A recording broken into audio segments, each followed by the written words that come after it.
What's going on, guys? I am UnknownPlayer and welcome to the British Invasion. This is basically a series where Steve invites British commentators, his friends, to invade his channel and do some commentaries in the theme of Independence Day, the 4th of July.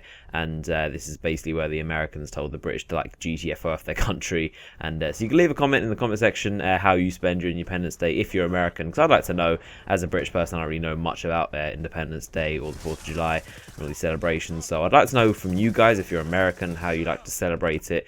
But in this commentary, what I want to talk about is games and what games you're excited for in the future. Because in the next couple of months, there's going to be some huge titles dropping, and summer's here.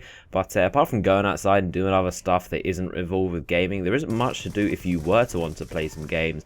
Because like all the games are getting pretty much stale, and we're all pretty bored of them. Like Black Ops 2 is about 8 months old, and all the developers are saving all their efforts and all their works to try and produce games for the next generation. They're not really bothering to cater for the current generation, which is, I guess, fair enough. But they're all kind of saving it until the holiday season when they're going to drop all this stuff for the next generation.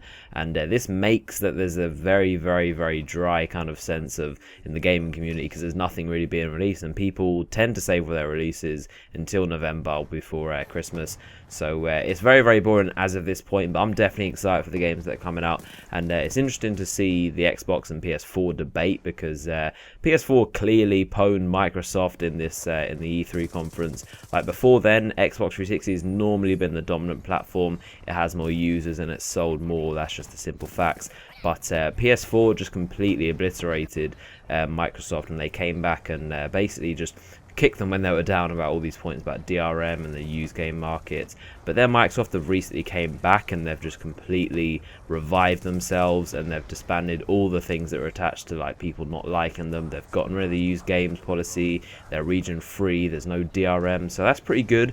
But DRM isn't necessarily bad. A lot of people kind of assume, and they get their bad points about DRM. People think the DRM is the worst thing ever. It's like pretty much Hitler, and so they don't like it. But there are actually some good points about DRM. Like when you actually have an Xbox One game with DRM, this is the second you put it into your console, it would download the game and you'd have it forever. So if you're kind of person that kind of loses discs or break discs, then you'd be kind of lucky, because the game is always going to be there. It's never going to go away. So once you buy a game, it's there forever. So that's pretty cool. And there are some other things as well as kind of the breaking discs and being able to keep things forever that's good to the DRM. But I guess they're all done. I'm not sure how much Microsoft are going to keep all this stuff. But yeah, I'm definitely excited for the Xbox One and the PS3.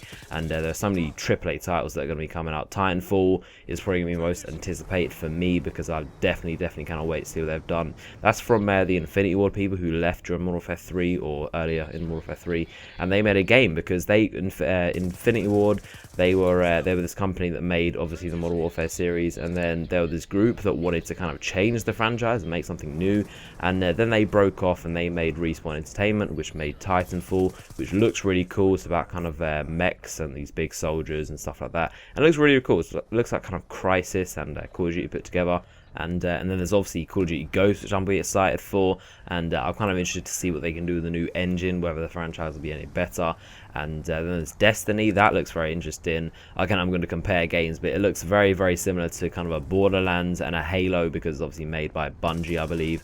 And so it looks very, very fun. It looks kind of comedic and kind of funny, and definitely looks like it's going to be an interesting game. I think it's on both platforms as well, because that's the negative to Titanfall. It's only the Xbox One and of course the PC. But you can't really be a COD killer if you're only going to be on one platform, and it's looking like the PS4 is going to be the dominant platform. So if you're not going to be launching on it, then it can't really be the COD killer, but it's definitely going to be an amazing game. There's of course GTA 5, that's going to be incredible, and like the map is apparently 4 times bigger than GTA 4, and I think someone said, or maybe Rockstar said, that the map is twice as large as real life Manhattan, which could be really, really crazy. A map that enormous is definitely going to take a long time to play the game, which is a good thing, because this game's been a long time coming. And but yeah, I'm definitely excited for all these games, and the PS4 and the Xbox One. But I'm sure I've missed out some games, so let me know in the comment section if I've missed out any that you're looking forward to. And if you've enjoyed this video, then you can definitely go ahead and leave a like on it. I'd appreciate it, and I know Steve would too. I'd like to thank Steve for letting me post on his channel. There'll be a link to my channel if you've enjoyed this commentary. But other than that, I hope you enjoyed this video, and I'll see you guys later. Jump.